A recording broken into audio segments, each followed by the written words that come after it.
Pas un bon travail, hein? On peut leur dire merci. Merci. On est tellement bénis d'avoir une belle équipe comme ça, qui sont en amour avec Dieu. Ils ne font pas juste jouer pour jouer, mais ils aiment le Seigneur. C'est ça qui est important. Ils sont en amour avec le Seigneur. Puis, c'est contagieux.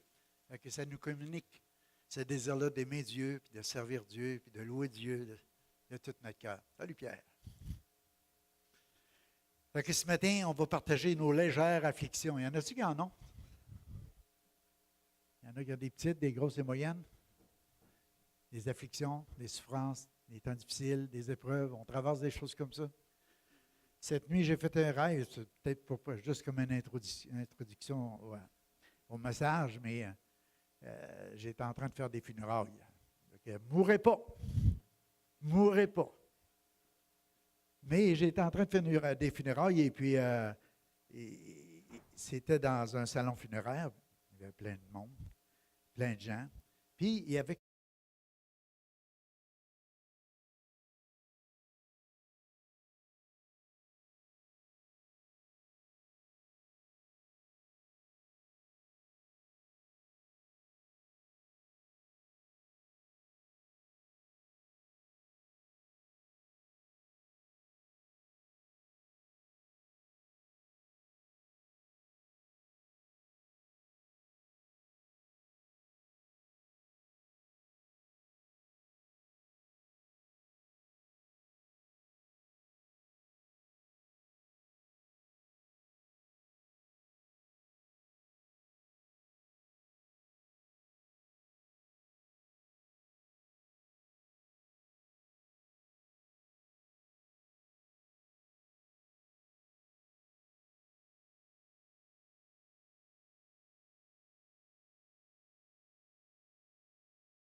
de façon qu'à un moment donné, il fallait comme couper parce qu'il y avait un autre service.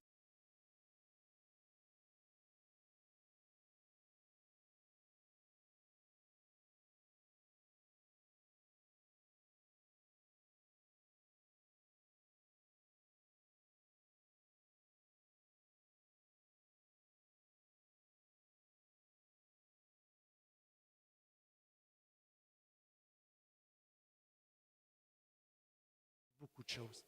Puis c'est triste.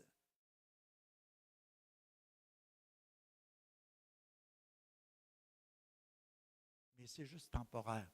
C'est juste temporaire. Puis ce matin, c'est ça qu'on va essayer de partager en partageant sur les légères afflictions. Nous autres, on pourrait appeler ça des fois des grandes afflictions, mais moi, je vais appeler ça des légères afflictions parce que vous allez voir à travers la prédication, on va faire une comparaison à quelque chose qui est éternel aussi. C'est le psaume 37, 5. Ah, c'est du bord là. C'est à l'Éternel qu'il te faut remettre ta vie tout entière. Aie confiance en lui et il agira. Parce que le Père peut utiliser des périodes sombres de la nuit pour notre bien. Oui, on peut vivre des afflictions, on peut vivre des épreuves, mais vous savez, on peut apprécier ces périodes-là parce que des fois, Dieu fait des choses tellement merveilleuses à travers des situations difficiles qu'on peut traverser. Ce n'est pas toujours facile de les traverser. Des fois, on ne le voit pas tout de suite. Mais à un moment donné, le soleil va se lever. À un moment donné, il va se passer quelque chose. Mais avant que ça se produise, il faut que tu remettes entièrement ta vie dans les mains du Seigneur. C'est comme si tu places une semence dans la terre. C'est comme qu'il faut que tu la places à cet endroit-là pour qu'elle produise quelque chose de quelque part. Si le grain de blé ne meurt, il ne peut pas pousser, produire du fruit. Hein? C'est ça que ça nous dit dans la parole de Dieu. Il faut apprendre à tout confier au Seigneur. Vous savez qu'est-ce qui éloigne les gens de Dieu, du Père? C'est l'incrédulité. Et puis, plus que les gens s'éloignent de la source, de la place de la parole de Dieu, on sait que la foi vient de ce qu'on entend vient de la parole de Dieu, Plus qu'on s'éloigne, plus l'incrédulité est là et les gens ont de la difficulté à croire et puis ils se mettent à vivre juste pour les choses de ce monde. Fait que Dieu nous excite ou nous interpelle ou nous appelle le matin à donner notre vie, à remettre tout entre ses mains, puis à compter sur lui. Parce qu'il va faire tout ce qui est nécessaire pour nous. Alléluia. Dieu est plus grand que nos afflictions, il est plus grand que toute chose, puis le Seigneur, il va s'occuper de chacun de nous. Alléluia. Pourquoi se presser dans sa présence? C'est une question que j'écrivais hier. La semaine passée, on a partagé sur le psaume 5.3. Il dit, le matin, tu entends ma voix, le matin, je me prépare pour toi et j'attends. Vous vous rappelez un petit peu la prédication de la semaine passée? Comment c'était le meilleur moment de la journée, que quand on prend un temps avec Dieu, qu'on commence à louer Dieu, à célébrer Dieu, à lire sa parole, à méditer, à lui déverser notre cœur, bien, à un moment donné, il faut arriver à un endroit où on peut attendre devant Dieu, parce que Dieu veut nous parler, Dieu veut se révéler, Dieu veut nous dire des choses. Puis des fois, on est tellement pressé, on est tellement pris par les choses de la vie qu'on s'en va rapidement en dehors de tout ça. Puis ça devrait être le meilleur moment de la journée. Le temps que tu passes avec le Seigneur, puis tu parles au Seigneur, puis de rester en silence devant le Seigneur. Il y a un autre verset qui dit dans le psaume 37.6, c'est la suite de 37.5, parce qu'on vient de lire que c'est à l'Éternel qu'il te faut remettre ta vie tout entière. Il dit, verset 6, il dit, grâce à lui, ta bonne foi apparaîtra comme le jour qui se lève et ton bon droit comme le soleil en plein midi. Reste en silence devant le Seigneur, entends-le avec patience. Grâce à ta bonne foi. Ça veut dire que si on en remet le verset d'avant, c'est que tu voyais l'image sur la première diapositive, tu voyais l'image du matin qui se lève. En tout cas, si on la remet tantôt, vous allez le voir. C'est comme l'hiver, ça peut être froid, mais à un moment donné, il y a le soleil qui se lève à quelque part. Il faut juste que tu recules. OK, regarde, tu vois le soleil commence à se lever, c'est le matin. On a passé peut-être durant la nuit des affaires sombres de la nuit. Mais il y a quelque chose qui se passe à ce moment-là, c'est que grâce à lui, ta foi va apparaître. Parce que tu l'as confié, parce que tu as donné ta vie, c'est comme le soleil le matin, à un moment donné, il va s'élever, puis à un moment donné, il va monter jusqu'en plein midi, puis il va être au son plus haut. Mais quand tu traverses des temps sombres de la nuit, des temps difficiles, des temps d'épreuve, tu vas juste déposer ça avec foi et avec confiance dans les mains du Seigneur.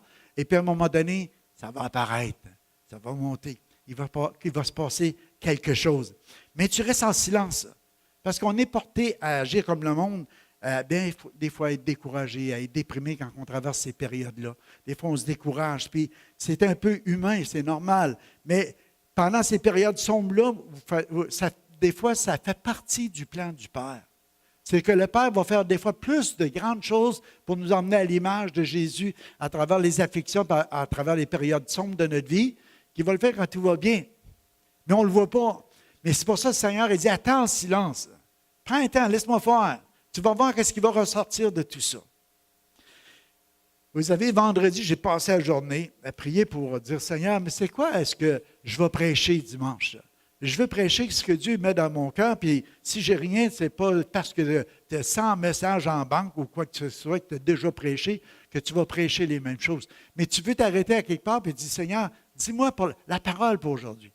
Et puis j'étais là, puis des fois, on s'affole même. Mais là, Seigneur, attends en silence. Attends. Puis là, je dis, Seigneur, donne-moi là, j'ai du travail là-dedans, puis il faut que je cherche. Et puis à un moment donné, j'ai descendu en bas, et puis j'ai vu, sur l'autre diapositive, la plante de ma femme. Elle est rendue à 22 pouces de long. Vous voyez, c'est une... comment on dit le nom, Suzanne? Je l'ai écrit quelque part pour le... Ouais. Lisse, ça vient du lisse, en tout cas, à quelque part. 22 pouces de long. Moi, je me rappelle quand ma femme, elle l'a mis dans la terre, la boule, là. Ça n'apparaît pas en tout qu'est-ce que c'est qui est en bas là. Elle l'a mis là. Mais si on n'aurait pas mis la bulbe dans la terre, on l'a mis dans une place sombre, dans une place humide. Si la graine aurait resté en plein soleil, elle n'aurait jamais devenu ce qu'elle est devenue, elle aurait resté comme elle était. Mais on l'a placé à travers cette période-là où c'était une épreuve. Mais c'était comme placé dans quelque chose de sombre, dans quelque chose qui était ténébreux, dans la terre, dans l'humidité.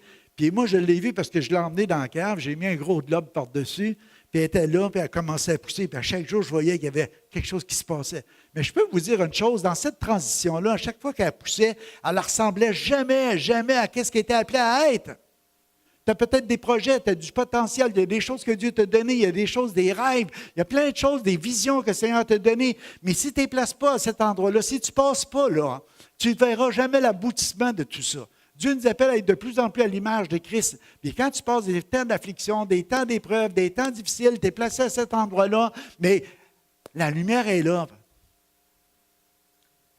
Mais tu vas pousser, tu vas être attiré. Puis il m'a dit, tu es rendu à 22 pouces, il me semble que ça commence à être long. Suzanne, moi, quand je l'ai monté de la cave, je ne sais pas comment c'était, elle a dit, c'est bien trop long, elle pousse en orgueil, tu sais, tu as l'impression. Mais elle a continué à pousser encore. Elle n'était pas encore rendue assez. Tu sais, puis tout ce que tu regardais, ça ne paraissait jamais à ce qu'elle deviendrait. C'est ça que je veux vous dire ce matin. Des fois, tu passes des temps d'épreuve, des temps difficiles, puis tu dis, mais je ne suis pas appelé à ça, il me semble que je ne ressemble pas, mais Dieu est en train de te former dans ton caractère. Dieu est en train de te former dans ta tige, il est en train de faire quelque chose que quand son plan va apparaître, tu vas apparaître dans sa splendeur. Alléluia. Il fait des beaux travaux. C'est de même que le message est venu. Grâce à lui, la bonne foi apparaîtra comme le jour qui se lève et ton bon droit comme le soleil en plein midi. Reste en silence devant le Seigneur. Elle attendait à chaque jour que je descende en bas, je mettais un petit peu d'eau. Là, j'ai dit à Suzanne, la rose-tu parce qu'elle est rendue en haut? C'est plus moi qui m'en occupe. Elle dit non. Elle dit 9 en masse. Je n'avais mis trop, probablement, je ne sais pas. Mais elle n'a pas l'air à prendre d'eau. Moi, j'en mettais tous les jours. Moi, je suis bien fidèle à arroser. Je mettais mon doigt, puis elle buvait. Mais là, elle faisait ses racines, elle travaillait, mais elle était sombre. Puis elle m'a dit, elle s'est mise à pousser. Et merci Seigneur, parce que là, ça s'en vient vraiment beau. Il va y avoir 5 fleurs, il va sortir. Je regardais hier, j'ai compté. C'est incroyable, j'ai hâte qu'elle va devenir ce qu'elle était appelée à être. Oh, alléluia. C'est ça que ça fait les épreuves dans nos vies. On traverse des temps difficiles des fois, mais on devient ce qu'on est appelé à être, à l'image de Christ. Si vous prenez 1 Corinthiens 13, on ne le faisera pas ce matin, mettez votre nom, mettez le nom de Dieu parce que c'est vraiment une description de l'amour. Puis vous allez voir ce que vous allez devenir. Vous allez être patient, vous allez être doux, vous allez être pacifique, vous allez être modéré, vous allez être conciliant, vous allez être tout ce que 1 Corinthiens nous parle. Vous allez devenir à l'image de Jésus. De plus en plus, de gloire en gloire à l'image du Seigneur, à cause des légères afflictions. Des fois, quand on est dedans, on ne les appellerait pas de même. Fait que le Père nous fait vivre des expériences très importantes. Parce que des fois, moi, je n'ai pas pensé quand j'ai été fidèle à l'arroser, la plante qui nous servirait pour une prédication. Mais je crois que c'est important parce que c'est dans ces moments de ténèbres que nous grandissons vraiment. C'est à ce moment-là que ça se passe beaucoup de choses. Puis des fois, on ne voudra pas les vivre. Puis on essaie de se débattre là-dedans.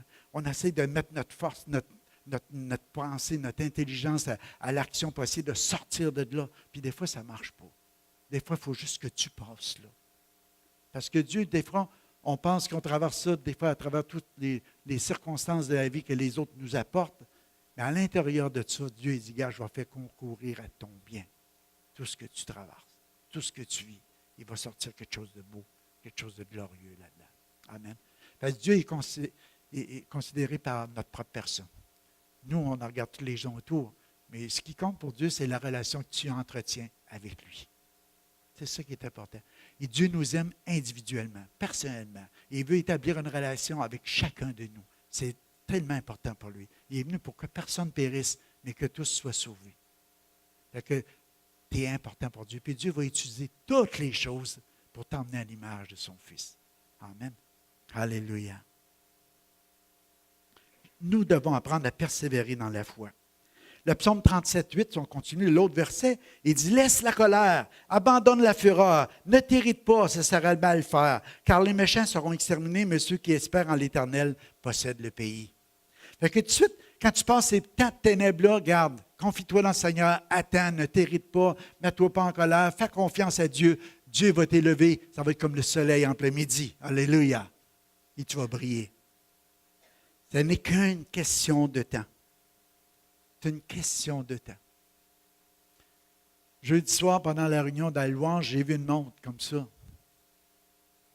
C'est une question de temps. Dieu voulait juste que je réalise. C'est une question de temps.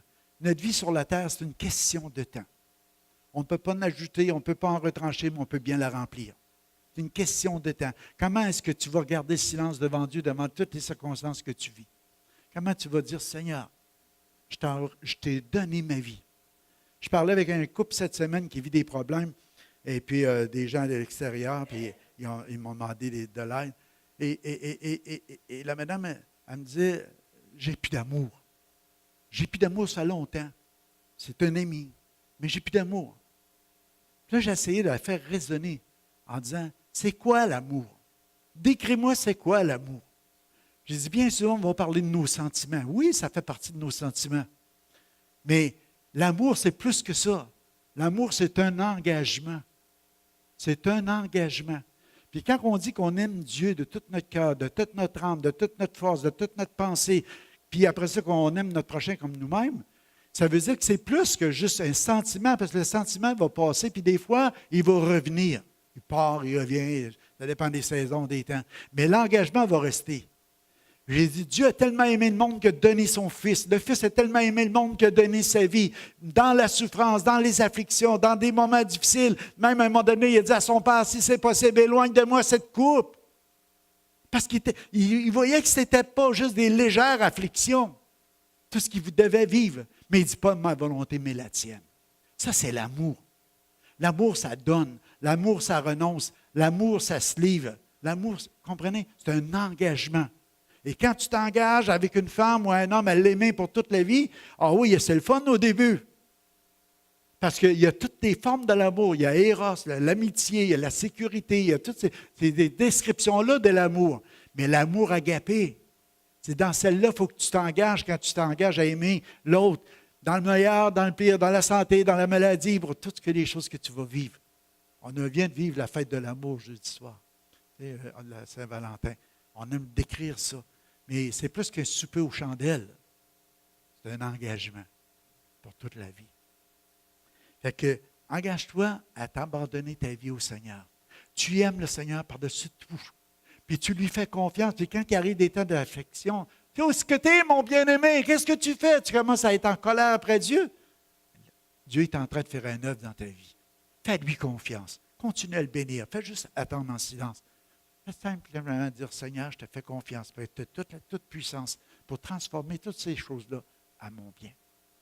Puis il va le faire. Amen. Ce n'est qu'une question de temps. C'est ce qu'il écrivait. Il dit, au début, ça ne ressemblait pas du tout à la fleur que nous voyons maintenant. On va devenir des personnes que le Père désirait que nous soyons. Un moment de légère affliction va produire au-delà de toute mesure un poids éternel de gloire. On va aller à la prochaine. Le Père nous appelle à être conscients, c'est l'autre après, des proportions. Moi, je trouve que c'est un petit point important. Je vais juste vous parler des légères afflictions de Paul. On va se dire, comparé aux miennes, moi, j'appellerais des grosses afflictions, puis moi, c'est vraiment léger. Écoutez ça. 1 Corinthiens 11, 23. Je vais juste vous le lire. Pause. On arrête. Oh, excusez, moi décoller. Oh, Paul. Oh oui, Paul, il est là. Salut, mon Paul. Je te laisse. Paul ose parler en insensé. Et il dit, je parle en homme qui extravague.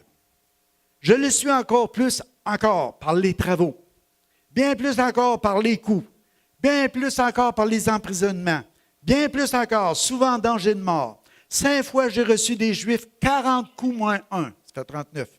Je suis bon, hein? 3 fois j'ai été battu de verge.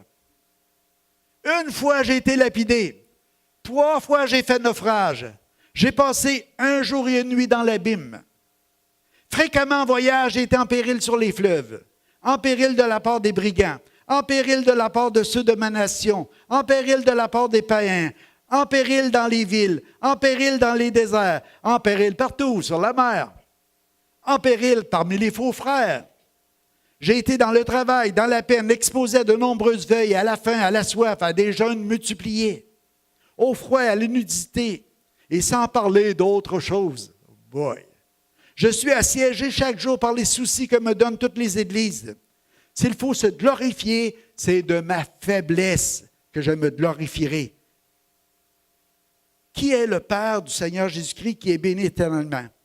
C'est que je ne mens point. Autrement dit, Paul a enduré sans jamais succomber. Mais les légères afflictions du moment présent, 2 Corinthiens 5, nos légères afflictions, laisse-le là, il est beau. Recule. OK. Du moment présent, produisent pour nous, au-delà de toute mesure, un poids éternel de gloire, parce que nous regardons non point aux choses visibles, mais à celles qui sont invisibles, car les choses visibles sont passagères et les invisibles sont éternelles. Essaye d'imaginer, tu as une balance à 2 plateaux. Là, tu prends toutes les afflictions de Paul, tu mets ça sur un bord. Il y en a eu assez. Moi, je pense dans tous les humains, j'en connais pas beaucoup qui n'ont eu comme lui. Hein? Si on veut comparer nos légères afflictions à ça, là, on va les appeler des légères. Mais lui, c'était des grosses. Mais lui, il appelle ça des légères parce que, qu'est-ce qu'il fait? Il regarde sur l'autre bord du plateau. Et ça, c'est passager. Ça a un nombre de jours. La durée de ta vie. Je ne sais pas combien de temps ça va durer. Mais sur l'autre bord, le poids éternel de gloire, il a commencé à regarder à l'éternité, à tout ce que Dieu lui offrait, à la gloire avec Jésus, à passer une éternité avec le Seigneur. Une éternité comparée à des jours qui sont peut-être 60, 70, 80 ans pour les plus vieux. C'est quoi comparer les deux? Mais nous, quand on regarde aux choses visibles, on regarde à tout ce que Paul a vécu, on dit, mais on veut mourir. Mais lui, il dit, regarde, je me glorifierai de ma faiblesse. Il y a eu des révélations incroyables, Paul. Il a monté au 3e ciel, on dit. Il y a eu des choses ineffables qu'il ne peut même pas mentionner, qu'il ne peut même pas révéler. Dieu lui a fait des révélations spéciales, merveilleuses, glorieuses. Vous aimez ça, hein? C'est le fun. Mais je vais me glorifier de mes faiblesses. Plus que ça. Parce que quand je suis faible, c'est là que je suis fort. Parce qu'il savait que tout concourait au bien de ceux qui l'aiment et aimaient Dieu. Pas pour rien qu'il l'a écrit dans le roman. Parce qu'il ne regardait pas aux choses juste visibles, mais aux choses invisibles. Parce que ses yeux étaient sur Jésus. Ses yeux étaient sur le chef et le consommateur de la foi. Il savait que tout ça le préparait à devenir ce qu'il devait être, puis devrait devenir le plein potentiel, ressembler à Jésus-Christ. Il dit, ce qui manque aux souffrances de Christ, je vais le compléter dans ma chair pour l'Église. Hein, on dit, Jésus a tout accompli, il ne manque rien. Des fois, il manque quelque chose, c'est juste le sens d'apporter la bonne nouvelle, de la prêcher, de prendre soin, de perfectionner les saints, de les emmener à l'image de Christ, de s'occuper des églises, de voir à ce que tout roule bien. Ça manque pour continuer l'avancement du royaume de Dieu. Et Dieu va le faire, alléluia. Pourquoi? Parce qu'il y avait des yeux sur les choses invisibles. Pas juste sur les choses visibles. C'est un secret qu'on se donne ce matin. Vous passez des légères afflictions, des moments difficiles, ayez vos yeux sur le Seigneur. Ayez vos yeux sur les choses invisibles. Ne regardez pas juste aux choses visibles, parce que c'est passager. Amen. Alléluia. J'écrivais juste une pensée. Pouvez-vous imaginer le corps glorifié de Jésus et regarder le vôtre? Hein? Avec ses infirmités, ses défauts, avec tout ce que tu veux, ses manquements. Mais c'est ça que tu vas devenir, alléluia! À l'image de Christ. Quand tu commences à réaliser tout ça, tu te dis, écoute, je vais-tu m'inquiéter juste pour cette vie présente-là, ou est-ce que je veux tout remettre ma vie, comme on disait dans le premier verset, à Dieu, avec foi et avec confiance, parce qu'on sait qu'il va revenir nous chercher, puis qu'on va devenir à l'image de Christ. Amen. Alléluia. Vous êtes là ce matin? Alléluia. On va aller à la suivante. On va parler un petit peu de Moïse. C'est par la foi qu'il quitta l'Égypte sans être effrayé de la colère du roi, car il se montra ferme comme voyant ce qui était invisible. Moïse nous donne vraiment une démonstration aussi de quelqu'un qui marche par la foi. Il marche par la foi. Alléluia. Son regard n'était pas fixé sur ce qu'il voyait, mais sur des choses invisibles. Le Pharaon, il était là, il était élevé en Égypte. Vous savez, si on dirait un mot, là, j'avais écrit ça, il pouvait avoir sa place au soleil, Moïse. Tu sais, il aurait pu prendre la vie assez aisément. Élevé à la maison du Pharaon, avec toutes les richesses de l'Égypte, puis tout y était pour lui. Mais à un moment donné, il savait qu'il y avait l'appel de Dieu. Puis il fallait qu'il... Puis il s'est tenu devant le Pharaon parce qu'il ne regardait pas juste à lui, avec ses armées, avec tout ce qu'il y avait. Il a resté ferme en disant, ça va sortir d'ici. On part d'ici. J'emmène mon peuple ailleurs. Dieu m'a dit d'emporter mon peuple ailleurs. Il y a un pays où coule le lait et le miel. Puis il ne regardait pas aux choses juste visibles, il regardait aux choses invisibles qu'il n'avait pas encore vues, mais que Dieu y avait promis. Il s'est montré ferme. Pourquoi? Il a eu son buisson ardent. C'était important qu'il ait son buisson ardent. Mais qu'est-ce qui est arrivé avec lui? C'est qu'après le buisson ardent, il a commencé à réaliser la puissance de Dieu. Il a commencé à voir la provision de Dieu. Il a commencé à voir la présence de Dieu dans sa vie, que jamais Dieu lui ferait défaut. Si Dieu lui avait dit, garde, prends ton bâton, mets-le là, ça va faire un serpent, ou prends ta main, mets-la là, regarde, tu m'as la purifié. Après ça, vous savez tout ce qui s'est passé quand que le Pharaon il a commencé à vouloir résister, les 10 plaies d'Égypte, il y a eu des manifestations de la puissance de Dieu. Moïse regardait aux choses invisibles. Regardait à Dieu. Il n'avait pas peur du Pharaon. Il savait que Dieu était avec lui.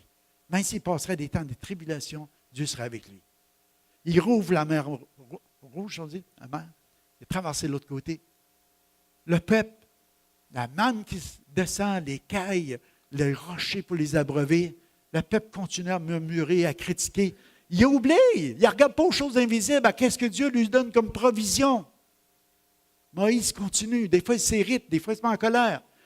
Vous savez, quand on ne garde pas notre communion et notre relation avec Dieu, ce qui arrive à un moment donné, c'est que tu te fais des veaux d'or. Tu te fais des veaux d'or. Pourtant, il avait vu tout ce qui a la traversée d'Égypte. Puis Moïse lui avait dit, attendez, là, je vais aller voir la loi de Dieu sur la montagne, puis je vais revenir. Puis quand il revient, qu'est-ce qu'il trouve? Un peuple qui sont fait un Dieu, qui n'ont pas été capables d'attendre. Pour eux autres, c'était trop long. Dieu il dit qu'il faut attendre des fois. Parce que quand, dans cette attente-là, il est en train de nous tester, il est en train d'éprouver notre foi, elle est précieuse, plus que l'or périssable, les épreuves que tu traverses. Il est en train de te tester à travers tout ça. Donc, la base, moi j'écrivais la base de notre marche chrétienne, c'est de toujours avoir les yeux sur Jésus puis de regarder aux choses invisibles. Parce que le jour où tu détournes les yeux là-dessus, tu commences à regarder à aujourd'hui, à nos problèmes, nos soucis, à ce qu'on traverse, on a de la misère. Mais tant qu'aussi longtemps que tu regardes à Jésus. Pourquoi qu'on dit regarder à Jésus? Parce qu'à travers Jésus, tu vas voir l'image de celui qui est venu, qui a quitté la gloire du ciel, qui a subi des afflictions pendant sa vie, qui a été couronné d'épines, mais qui a été flagellé, qui a été rejeté, les gens sont moqués de lui. Il a vécu plein de choses. Là, tu vois ça sur un bord, puis après ça, tu vois le Père l'a ressuscité. Alléluia. Oh! Il l'a fait monter à sa droite, dans la gloire. Ayant les regards sur Jésus, on voit qu'est-ce qu'il a traversé, puis vous voyez que ça valait la peine pour notre salut. Puis le Père puis il a dit, c'est avec lui, on va aller à la même place que lui, on va vivre les mêmes choses que lui, on va être dans la gloire, alléluia. On a juste à traverser nous autres aussi notre temps, alléluia. Puis le Seigneur a dit, ceux qui veulent nous suivre, il va vivre les choses que j'ai vécues. Vous allez persécuter, vous allez vivre des afflictions, vous allez vivre des épreuves, vous allez vivre des souffrances. C'est attaché à la vie chrétienne. Mais la gloire vous est réservée. Christ en vous, l'espérance de la gloire. Wouhou! Hey, la gang! Hey, Christ en vous, l'espérance de la gloire. Pouvez-vous imaginer, Seigneur, enlève tout qui peut nous empêcher de réaliser profondément, Seigneur, c'est où qu'on s'en va? Comment la fleur va sortir de tout ça? Que la gloire qu'on va vivre avec Dieu pour l'éternité, jamais de fin. Toujours avec lui. De gloire en gloire, alléluia. Ça va être incroyable, merveilleux, glorieux, éternel. Il n'y a pas de mots pour tout décrire ça. On voudrait tellement s'exciter. Mais chacun de nous autres, on va être là. Alléluia! C'est par la grâce que nous sommes sauvés. C'est un don de Dieu. Ce n'est pas par vos œuvres, afin que personne ne se glorifie. On a une libre entrée dans les sanctuaires de Dieu par Christ, qui nous a ouvert la porte, qui nous laisse pénétrer dans ces sanctuaires. Wouhou! Excusez si je crie trop fort pour la traduction. Oh! Les regards arrêtés sur Jésus. 1 Pierre, on va lire le suivant. Vous vous réjouissez, même s'il faut maintenant vous soyez attristés, pour un peu de temps par toutes sortes d'épreuves. Pour un peu de temps. Dis merci Seigneur pour le peu de temps. Merci pour le peu de temps. Amen? Moi je le dis en tout cas. Merci pour le peu de temps. L'or lui-même qui est périssable est pourtant éprouvé par le feu. De même, votre foi, beaucoup plus précieuse que l'or, est mise à l'épreuve afin de prouver sa valeur. C'est ainsi que vous pourrez recevoir louange, gloire et honneur quand Jésus-Christ apparaîtra. Qu'est-ce qui va faire en sorte que tu vas recevoir la louange, la gloire et l'honneur, mais Jésus va arriver? Ça va être juste parce que tu as été éprouvé dans ta foi par diverses épreuves, puis tu vas passer le test. Les regards fixés sur Jésus, sur les choses invisibles. Amen. Considérez en effet celui qui a souffert de la part des pécheurs une si grande contradiction contre lui-même, afin que vous ne laissiez pas abattre, étant découragé dans vos âmes. Pour ça, c'est important. Il dit, considérez en effet celui qui a souffert de la part des pécheurs. Jésus a souffert de la part des pécheurs, on doit considérer ça. On doit regarder à ça. Pourquoi? Pour pas qu'on se décourage. Dans notre âme, dans nos pensées, dans nos émotions. On ne se découragera pas si on regarde à Jésus. Alléluia. Je regardais, les souffrances sont une grâce devant Dieu et nous y avons été appelés. On n'aime pas ça, mais ça fait partie de l'appel. Quand Paul s'est converti, regardez ce qu'ils ont dit à Paul. Je te montrerai tout ce que tu dois souffrir pour mon nom. Paul dit à Timothée, 2 Timothée 1,8. N'aie donc pas honte du témoignage à rendre à notre Seigneur Jésus-Christ, ni de moi son prisonnier, mais souffre avec moi pour l'Évangile, en comptant sur la puissance de Dieu. On peut compter sur la puissance de Dieu. Il nous a fait grâce de souffrir. Philippiens 1,9, il dit, car il vous a été fait par la grâce par rapport à Christ, non seulement de croire en lui, mais encore de souffrir pour lui, en soutenant le même combat que vous m'avez vu soutenir et que vous apprenez maintenant que je soutiens.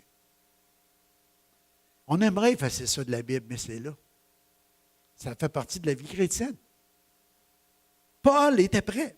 Colossiens 1,24. Et je me réjouis maintenant dans mes souffrances pour vous, et ce qui s'y manque aux souffrances de Christ, je l'achève en ma chair pour son corps qu'est l'Église. Je l'ai nommé tantôt le verset. Il était prêt. Ce qui manque, je vais le compléter. Je vais continuer. Je vais vous dire aujourd'hui, il y a beaucoup de gens dans ce monde qui souffrent pour la cause de l'Évangile. C'est pas facile. Puis tout ce que les gens... Des fois, il y a une excitation. Je regardais les Oram cette semaine, ils m'ont envoyé une lettre, on a jasé un peu. Excité de partir comme missionnaire en Haïti. Heureux d'avoir été choisi. Lui et sa femme. Comme on en a parlé, ils sont venus chez nous. Puis contents. Mais cette semaine, ils sont éprouvés. Avec tout ce qui se passe en Haïti, plus d'eau, des moments difficiles dans le village, ils ont dit, si vous n'arrêtez pas l'école, on met l'école en feu, on va tout faire brûler. Là, ils ont dû obéir, puis là, ils sont restés tranquilles. Puis à un moment donné, l'eau est arrivée, ils ont demandé des prières, on a mis ça sur le ministère des Hommes. Et puis vous avez prié, tout de suite le lendemain, il s'est passé quoi? On n'était pas eu seul. Puis l'eau est arrivée. Mais ce que je veux dire, il y a des choses que tu dois souffrir. Pourquoi? Parce que pour l'avancement du royaume, il a été là pour justement être un outil dans les mains de Dieu pour propager l'Évangile, pour pouvoir emmener une instruction, pour que les enfants puissent apprendre à lire la parole de Dieu, pour que les gens puissent grandir et connaître Jésus, connaître la gloire à venir. Il manque quelque chose. Puis il y a des fois, il y a un prix à payer pour ça. Il y a des choses, des fois, pires que ça encore, que des gens peuvent vivre pour la cause de l'Évangile. Prêts à tout quitter, à tout abandonner, comme Christ l'a fait. Pour ça, on a nos regards sur lui, parce que Dieu l'a élevé dans la gloire. 2 Thessaloniciens 1,5, il dit, c'est une preuve du juste jugement de Dieu pour que vous soyez jugés dignes du royaume de Dieu par lequel vous souffrez. Alléluia. Le Père couronne Jésus de gloire. C'est pour ça que j'ai mis l'autre photo suivante. Le Père couronne Jésus de gloire, puis je pense que c'est acceptable pour nous autres aussi. C'est acceptable. Un jour, ça va être notre tour. Amen. C'est une preuve. C'est des légères afflictions qu'on a à traverser à comparer à ce qui vient. Il faut garder nos yeux sur les choses invisibles. Amen. J'ai mis beaucoup de versets cette semaine parce que je trouvais que c'était un sujet que des fois, quand on passe des temps de souffrance, on a l'impression qu'on est les seuls qui vivent ça. Mais quand on en regarde à la parole de Dieu, on réalise que ça a été prophétisé pour nous autres. Ça a été écrit pour nous autres. Dieu il veut qu'on sache qu'on va en traverser des situations comme ça. Cette semaine, quand Anita est venue, Pierce, on a partagé, puis elle m'a donné, elle était autour de la table avec moi et Suzanne, puis elle a sorti une prophétie qui a été donnée en 1968 par une madame qui avait 90 ans. Elle a écrit des choses qu'elle avait de la misère à expliquer parce que ça n'existait pas à ce moment-là dans la description qu'on a aujourd'hui. Mais elle a marqué 4 points. Et Dieu voulant, je vais essayer de prendre puis de la retaper pour la mettre dans le journal, puis j'essaierai en tout cas de vous en remettre une copie de cette prophétie-là. Parce que quand on regarde tous les éléments qu'elle a mis là-dedans, on est rendu à dormir. Et puis, qu'est-ce qu'on voit présentement de qu'est-ce qu'elle avait écrit, puis elle ne comprenait même pas pourquoi qu'elle écrivait ça. Puis il y avait un pasteur qui avait reçu cette prophétie. La connaissant, cette femme-là, elle dit, c'est une bonne chrétienne, elle aime le Seigneur, puis elle ne parle pas de n'importe quoi. Elle a eu une vision, puis elle a écrit la vision, même si, à l'époque, elle ne comprenait pas, mais c'était pour les temps de la fin. Mais Jésus revient. Je ne sais pas quand il va revenir Jésus. Ça peut prendre encore une génération, je ne sais pas. Mais il va revenir, parce qu'il l'a dit, tout simplement. Mais les signes qu'il a donnés, puis qu'elle a écrits, wow! C'est rendu là. Alléluia. Il s'est passé beaucoup de choses. Et puis, moi, je pense qu'il faut être prêt à s'engager, à dire qu'on va avoir notre part de souffrance. On a été bénis d'être au Québec, d'être au Canada, dans un pays où coule le lait et le miel. On est bénis. Bien, si je regardais dans qu'est-ce qu'elle a vu dans sa vision, elle parle toute de l'Amérique et de tous les pays riches, ils vont y passer. Parce qu'ils n'ont pas su bien disposer des richesses que Dieu leur a données. Ils sont fermés leurs entrailles à des immigrés, à des gens qui sont pauvres, à des gens qui avaient dans le besoin. Mais ça va revenir. Vous comprenez? Dieu il voit ces choses-là aussi. Mais il va y avoir un temps pour ça. Mais il faut se préparer à un moment donné qu'il va y avoir un reste. Il va y avoir des gens qui vont souffrir à travers tout ça aussi. Mais dans le royaume de Dieu, on est appelé à ça quand on choisit de devenir croyant, de savoir qu'on peut vivre des afflictions. Mais on était privilégiés ici au Québec et au Canada parce que on peut les appeler des légères afflictions, des fois comparées à d'autres qui vivent d'autres choses pour leur foi. Mais je ne veux pas diminuer non plus nos souffrances parce qu'il y en a qui, ce n'est pas facile. Quand tu passes des temps de maladie, des temps de souffrance, ce n'est pas facile à vivre. Acte 14, 22, il dit « Il fortifia le cœur des croyants, les encourageant à demeurer fermes dans la foi en disant « Nous devons passer par beaucoup de souffrances pour entrer dans le royaume de Dieu. » Faites juste reculer il y a 2000 ans. Je ne veux pas être trop long non plus le matin, mais je pense que je suis encore pas pire dans le temps. Essaye d'imaginer. Hérode faisait brûler les chrétiens comme des flambeaux dans son palais, pour éclairer. Il les mettait dans des cages des lions, les dévorait. Il y en a qui ont écrit, vous avez lu l'histoire de l'Église, des fois Blondine ou d'autres, Ignace ou Tertullien, ou tous ces gens-là qui ont traversé des temps de persécution. Ils devaient mourir, les gladiateurs ou des choses de même. Ils devaient mourir pour leur foi. Pour rentrer dans le royaume, ils ont traversé des temps de souffrance. Il y en a, c'était physique, d'autres, c'était émotionnel, c'était mental. Il y a toutes sortes de souffrances qui étaient attachées au fait de dire « Moi, j'ai décidé de suivre Jésus. Le monde derrière moi, la croix devant moi. Je le suivrai, je le suivrai. » Et quand arrivent les temps de persécution, qu'est-ce qui va arriver?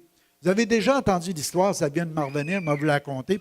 C'est peut-être juste pour que quelqu'un saisisse. Mais il y avait des croyants qui se sont tous réunis. Il y avait beaucoup de persécutions. Les gens avec les mitraillettes tuaient les chrétiens. Et puis les gens, ils se réunissaient, mais toujours à cachette. Puis à un moment donné, il est arrivé quelqu'un avec une mitraillette. Il a dit, qui est chrétien ici? Puis j'ai tué. Là, il dit, si vous n'êtes pas chrétien, sortez. Il y en a quelques-uns qui ont sorti. Après ça, le gars, il a baissé sa mitraillette. J'étais un chrétien comme vous autres. On voulait savoir c'est qui étaient les imposteurs. Vous comprenez? Parce qu'il y en a que sous la pression, sous la persécution, je ne suis pas prêt. Je m'en vais. Je renonce. Mais il faut avoir nos regards sur Jésus. Il faut avoir nos regards sur l'invisible. Vous allez dire, oh boy, qu'est-ce qui s'en vient? C'est glorieux! Alléluia! Je ne veux pas manquer ça pour... Je ne dirais pas qu'est-ce qui me passe par la tête. On ne peut pas manquer ça pour les choses du monde. Amen. Je continue rapidement. Pour recevoir la couronne de vie, il est heureux l'homme qui résiste dans les difficultés. En effet, quand il aura montré sa valeur, il recevra la vie. C'est la récompense que Dieu a promise à ceux qui leur donnent leur amour. Tu donnes ton amour à Dieu, il y a une couronne de vie qui s'en vient. Ouf, c'est un bon échange, hein? Pour entrer dans la gloire avec Jésus, ne fallait-il pas que le Christ souffrit ces choses et qu'il entrait dans sa gloire? Les souffrances de Jésus sont suivies de la gloire éternelle. Il voulait sonder les époques, c'est 1 Pierre 1, 11. Et les circonstances marquées par l'Esprit de Christ qui était en eux et qui attestaient d'avance des souffrances de Christ et la gloire dont elles seraient suivies. C'était déjà en dedans. Ça, on parle des prophètes de l'Ancien Testament. Déjà, les autres, dans eux-mêmes, ils savaient que Christ viendrait, qu'il souffrirait, mais qu'il y avait une gloire qui était réservée. Après avoir souffert, nous participerons. 1 Pierre 4, 13. Réjouissez-vous au contraire de la part que vous avez aux souffrances de Christ, afin que vous soyez aussi dans la joie et dans l'allégresse lorsque sa gloire apparaîtra. Alléluia. On va être dans la joie, mais des fois, on va traverser ces temps-là. Après que vous aurez souffert un peu de temps, il vous perfectionnera, vous affermira, vous fortifiera, vous rendra inébranlable. Ça, c'est le résultat, mes amis. Il va vous rendre inébranlable. Après avoir traversé ça, vous allez dire, wow, je me suis affermé. Maintenant, je veux rester inébranlable dans la foi. Amen. C'est là que ça nous conduit les diverses afflictions ou épreuves qu'on a à traverser. Amen. Alléluia. On va aller à la dernière. Ou l'avant-dernière. On va aller rapidement là-dedans. Ça, c'est un verset qui est important parce que nous savons du reste que toute chose concourt au bien de ceux qui aiment Dieu, de ceux qui sont appelés selon son dessein. Car ceux qu'il a connus d'avance, il les a aussi prédestinés à être semblables à l'image de son Fils, afin que son Fils fût le premier-né d'entre plusieurs frères. Et ceux qu'il a prédestinés, il les a aussi appelés. Et ceux qu'il a appelés, il les a aussi justifiés. Et ceux qu'il a justifiés, il les a aussi glorifiés. Amen. Sa gloire repose sur nous dans sa grâce. Vous savez, une chose qui se passe, c'est que le Père, il savait que ça serait difficile. Jésus est venu, il a vécu une vie glorieuse sur la terre, mais à un moment donné, il a parlé à ses disciples, on en parle souvent de ce verset-là, il a dit, « Il est avantageux que je m'en aille. » Il est avantageux. Les disciples, « Non, on ne veut pas que tu parles. »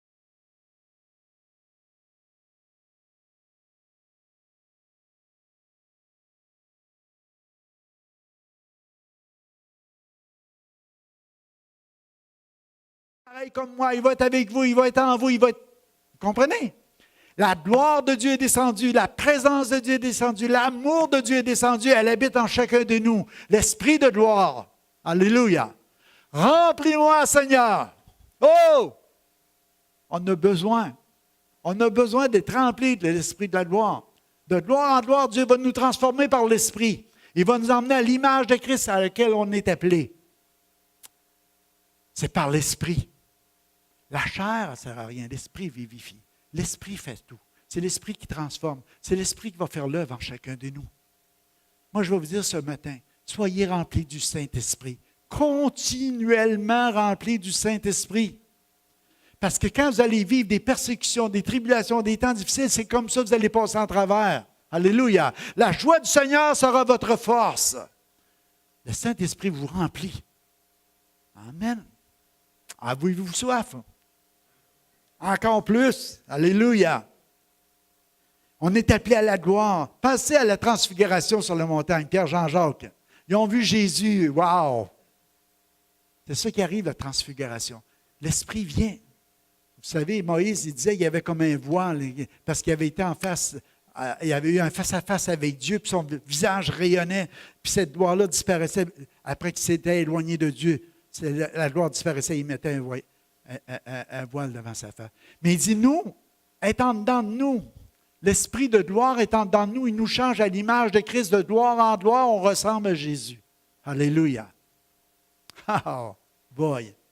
On est à visage découvert. Alléluia. Change-nous, Seigneur. Transforme-nous. On veut que les gens voient Jésus en nous. Amen. Avec le même amour. Alléluia.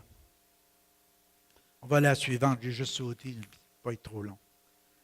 Le dernier, c'est à quoi vous êtes appelés par notre Évangile, pour que vous possédiez la gloire de notre Seigneur Jésus-Christ. Ainsi donc, frères, demeurez fermes, retenez les instructions que vous avez reçues, soit par notre parole, soit par notre lettre.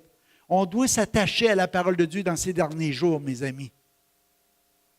Vous attachez, c'est l'épée de l'Esprit. C'est l'épée de l'Esprit. Parce qu'on est appelé par notre Évangile d'être des participants. On va souffrir, oui, mais la gloire est là aussi. Alléluia. Puis, Christ en vous, c'est l'espérance de la gloire. Vous avez reçu Jésus comme Sauveur, puis Seigneur, c'est l'espérance de la gloire. C'est déposé en vous. Le Saint-Esprit vous a scellé. Hop là! Scellé par le Saint-Esprit. Tu sais, quand on mettait un sceau royal, là, tu écris une lettre, puis tu mets le sceau. Personne ne peut l'ouvrir. Tu appartiens à celui qui a été scellé. Le Saint-Esprit nous a scellés parce qu'on appartient au Père, on appartient à Dieu, parce que Christ nous a rachetés à grand prix, parce que c'est un cadeau qu'on a reçu. On a été des appelés, des choisis. Puis ce que le Père a fait, il va le continuer. Il va nous glorifier. Alléluia. Amen. 2 Timothée 2,10, c'est pourquoi je supporte tout à cause des élus, afin qu'eux aussi obtiennent le salut qui est en Jésus-Christ avec la gloire éternelle. Dis à quelqu'un avec la gloire éternelle. Avec la gloire éternelle. C'est quoi la gloire? Hey, parle-nous un peu, c'est quoi la gloire? Tu sais, on en regarde dans l'Ancien Testament, il y avait des manifestations de Dieu. Après ça, Dieu il dit, garde, la gloire, tu peux l'avoir à travers la création. On a vu une fleur tantôt, tu peux l'avoir à travers les arbres, à travers les animaux, à travers le soleil, à travers toutes les choses qui sont là. C'est une manifestation de la gloire de Dieu. C'est Dieu qui a pris le temps de créer toutes ces choses-là que nous voyons. Quand on regarde la transfiguration, on voit Jésus que tout à coup, il est transformé. Tout le monde est là. Wow! Hey, on veut rester ici, Seigneur. C'est trop beau à voir. Jésus, pendant sa vie, était une manifestation de la gloire de Dieu. Mais le Saint-Esprit qui habite en nous, c'est une manifestation de la gloire de Dieu. Elle nous transforme de gloire en gloire à l'image de Christ. C'est pour ça qu'il faut faire attention quand il dit le blasphème contre l'Esprit. Les œuvres que le Saint-Esprit fait. Parce que sans le Saint-Esprit, tu ne peux rien faire. C'est le Saint-Esprit qui convainc de péché, de jugement. C'est le Saint-Esprit qui vient nous changer, nous transformer à l'image de Jésus. C'est le Saint-Esprit. Le Saint-Esprit, c'est une personne. Elle habite en nous, est avec nous. Ce qu'il veut, c'est être notre ami, notre consolateur, notre confident. C'est celui qui va nous transformer, nous changer, nous emmener à l'image de Christ. Développer ça avec lui, une intimité. Si nous sommes morts avec lui, nous vivrons avec lui. Si nous persévérons, nous régnerons aussi avec lui. Si nous le renions, lui aussi nous reniera. Dernier passage que je vous lis ce matin, c'est Colossiens 1, 26. Le mystère qui avait été caché dès les siècles et dès les générations, mais qui a été maintenant manifesté à ses saints. On parle de mystère. Auquel Dieu a voulu faire connaître quelle est la richesse de la gloire de ce mystère parmi les païens, et qui est Christ en vous. L'espérance de la gloire. Lui que nous annonçons, avertissant tout homme et instruisant tout homme en toute sagesse, afin de présenter tout homme parfait en Christ. C'est ça le mystère. Christ en vous. Ils ont annoncé le mystère aux païens, Christ en nous, l'espérance de la gloire. Ce message-là doit continuer à se répandre tout partout, à travers le monde. Et c'est à quoi qu'on est appelé. À chaque fois que tu te convertis, le Seigneur a dit, regarde, attendez, vous allez recevoir une puissance, le Saint-Esprit survenant sur vous, et vous serez mes témoins à travers la Jérusalem, la Judée, la Samarie, et jusqu'aux extrémités de la terre. Mais attendez, soyez remplis du Saint-Esprit. Christ en vous, l'espérance de la gloire. Ça devient contagieux. Alléluia. Parce que quand Jésus est là, c'est l'atmosphère du ciel qui est là. C'est la présence du ciel qui est là en toi. Fait que partout où tu vas aller, il va y avoir ce contact-là de vie. L'espérance qui est là. 3 choses importantes, la foi, l'espoir, l'espérance, puis l'amour. La plus grande, c'est l'amour. On sait. Mais un espoir. On dit un espoir est différé rend le cœur malade. Mais quand on a une espérance vivante, à cause de l'esprit de la gloire qui repose en chacun de nous, oh boy, c'est bien différent. On sait parce qu'on sait, parce qu'on sait, parce qu'on sait, parce qu'on regarde aux choses invisibles, on en regarde à Christ, on en regarde à la parole de Dieu, puis on sait que tout ça qui est sur la terre, ça va passer. C'est passager. Mais nous, on a quelque chose d'éternel. Alléluia. Fait que nos légères afflictions du moment présent, comparées à la gloire à venir, c'est léger. Parce que dans la balance, wow, tu passes à quelques jours sur la terre à une éternité avec Dieu. Ayant les regards sur Jésus. Le chef et le consommateur de notre foi. Il est le rémunérateur de ceux qui le cherchent. Alléluia. Wouh! Oh! Alléluia. Amen. Merci, Paul. Alléluia. Tout ce que tu vas souffrir pour le royaume. Il donne ses dons, ses talents, ses capacités. Il est toujours là, flexible. Ce n'est pas toujours gaieté. Hein? Des fois, tu souffres à travers ça. Toujours debout, jouer, puis rester centré. Mais il le fait pour l'avancement du royaume. Alléluia. C'est un disciple de Christ. L'espérance de la gloire est en lui. Est-ce qu'elle est en chacun de nous ce matin? On va prendre juste un temps, rester assis, tranquille. Alléluia. Gardez le silence, comme Dieu nous dit. Mais si l'Esprit descend sur vous, vous avez le droit de crier. On ne veut pas contrôler rien. Mais ce matin, abandonnez-vous. Donne-lui ta vie. Donne-lui le reste de ta vie ce matin. Tu dis, Seigneur, je ne veux pas de religion, mais je veux une relation avec toi. Je vais m'abandonner à toi. Je réalise que tu as tout payé pour moi. Que les portes du ciel me sont ouvertes à cause de ton œuvre. À cause de ce que tu as accompli. Tu as tout accompli. Ce matin, je t'accepte comme mon Sauveur et mon Seigneur. Pardonne mes fautes, mes péchés, mes manquements. Quand j'ai prêché dans le salon mortuaire, je faisais répéter aux gens, le salaire du péché, c'est la mort. Le salaire du péché, c'est la mort. Mais le don gratuit de Dieu, c'est la vie éternelle en Jésus-Christ. Et les gens ont commencé à comprendre. Le salaire du péché, c'est la mort, mais Jésus est mort à notre place. Le Père l'a ressuscité. Puis maintenant, je reçois la vie à cause que je crois en lui. Oui, il m'est donné encore de souffrir, de passer par des afflictions pendant le moment qui est sur cette terre. Mais c'est rien à comparer à la gloire à venir. Alléluia! Une éternité avec Dieu. C'est le privilège qu'on a ce matin. On doit croire, on doit recevoir. On doit regarder aux choses invisibles et réaliser quel privilège qu'on a d'entendre ce message ce matin et d'avoir ce choix à faire. Je te donne tout, Seigneur. Je te donne toute ma vie. Je me confie en toi, Seigneur. Et transforme-moi.